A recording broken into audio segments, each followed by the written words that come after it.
Hello,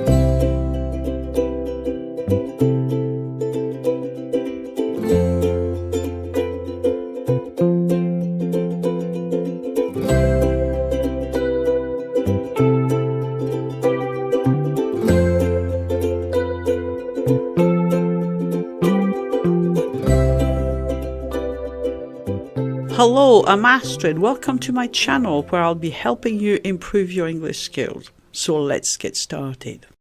In this video, we're going to be talking about the adjectives. You know, the tricky ones ending in ing and ed, and some others as well that are not ing and ed.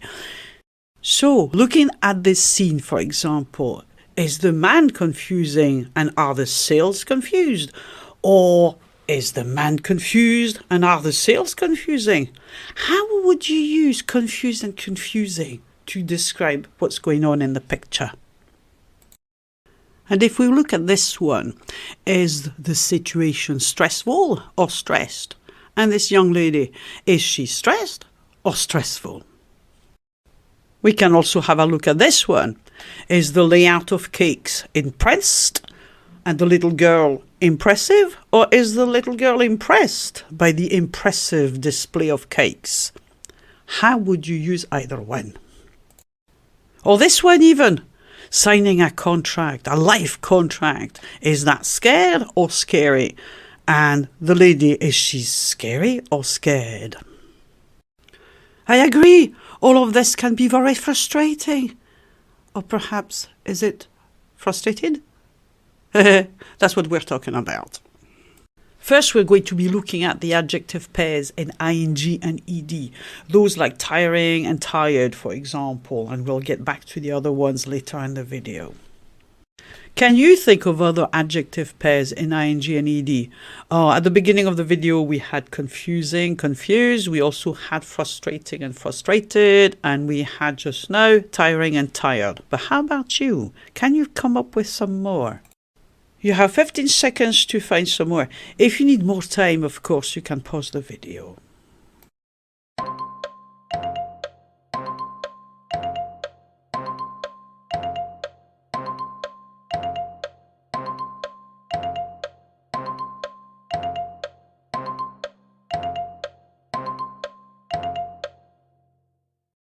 So, did you find some?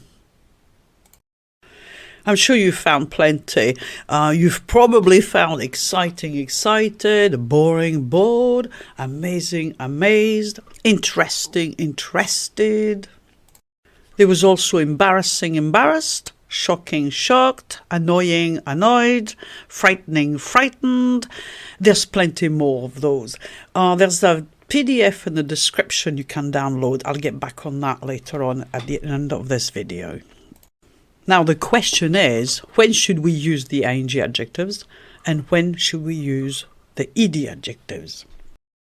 I'll give you a few seconds to think about this.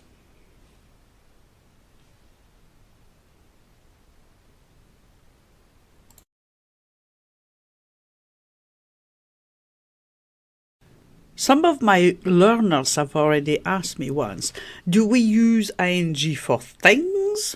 And do we use ed for people? Maybe. Let's experiment. Let's see.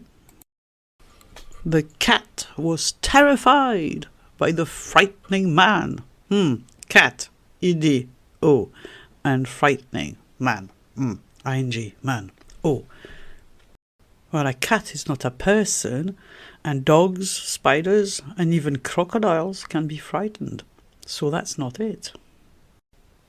And people can also be frightening. So when do you use the ing and when do you use the ed? How about this? Are the ed adjectives to describe a feeling like, oh, I'm bored, I'm amazed, I'm fascinated, I'm frustrated, I'm excited? Let's see, shall we? The cat is frightened, the dog is excited, the spider is terrified, and the crocodile is annoyed. Aha. Well, yes, that works. That makes sense. But then, what about the ing adjectives? What are they for? Are the ing adjectives to describe something that makes the cat, the dog, the spider the crocodile, the people, feel a particular way. Again, let's see. The thief is frightening. This holiday park is exciting. The monster was terrifying. House chores are annoying and boring. Ugh, yeah. Yes, that works too. That's what those adjective pairs are for. It's a relationship of cause and effect. And that's the best way to remember it. Cause and effect. Cause, ing, effect, ed. So again, the adjectives in ing describe the cause of a feeling, and the adjectives in ed describe the effect, or the result feeling, if you like. So let's have a look at some examples, shall we? The party is exciting. I'm excited to be here. The film was boring. My friend was bored at the cinema. The trip was very tiring. We were all tired the next day. My noisy neighbours are so annoying. My family is annoyed by their loud music. Now let's look at how it works more closely.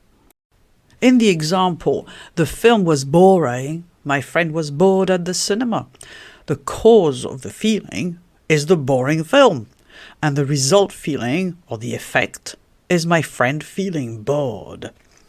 ed. Like for this example, the trip was very tiring. We were all tired the next day. The cause here is that the trip was so long it was tiring. So as a result, we were very tired the day after. So remember ing cause and ed effect. And I'll show you why you need to be careful with that. Like this. Yesterday was my birthday and I was boring. That would mean that all the guests were bored and maybe they left early. I was the cause of people being bored. See, that's how it's important to pick the right one every time. So that's it. That's how it works.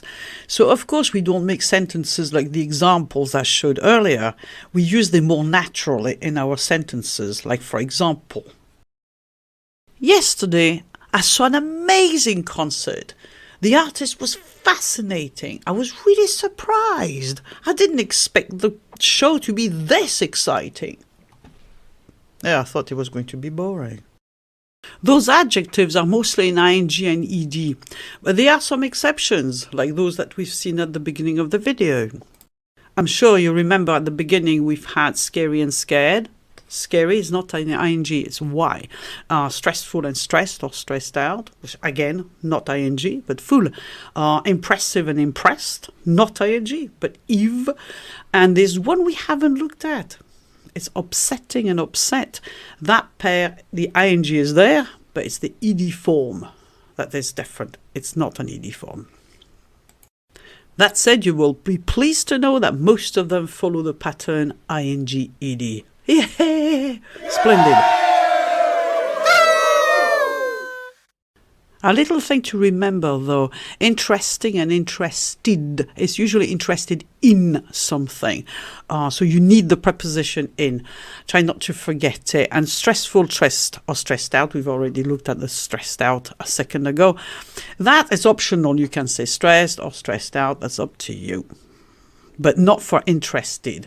Like for instance, you have Jim is stressed or stressed out.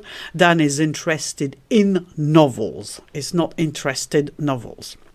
All right, there you go. As for an example, you can look at this. Some jobs can be stressful. Many employees are stressed or stressed out. There you go. However, you can use interested on its own if there's nothing after interested. For example, oh, I have a story to tell you. Really? Go on. I'm interested. Because there nothing follows after interested, so that's fine. So let's try to do some practice there. Traffic jams on my way to work are so... That's right. Annoying. A beach holiday is very wet. Yeah, relaxing. I could do with a holiday myself. And now, the family is to be moving in their new house. Yeah, excited, of course. The mummy in the film was very...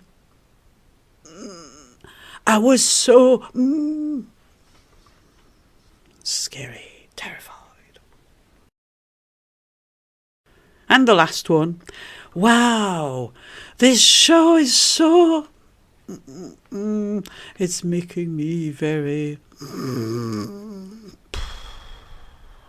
yeah. Easy, isn't it, once you know how to do this?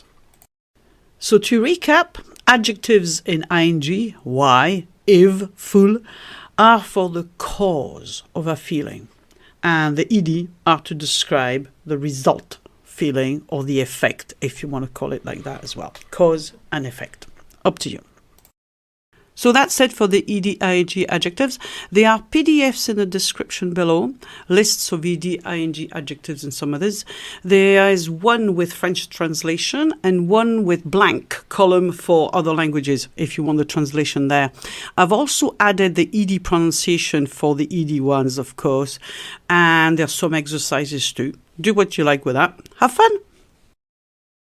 So that's us at Scott Fogling Whipper.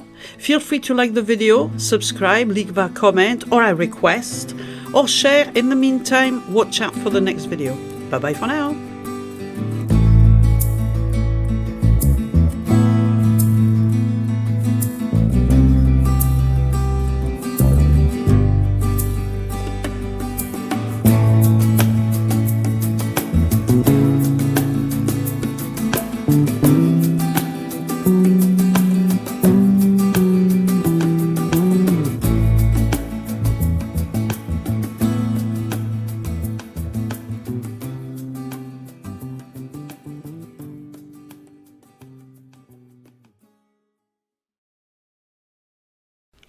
I agree, all of this can be very frustrating.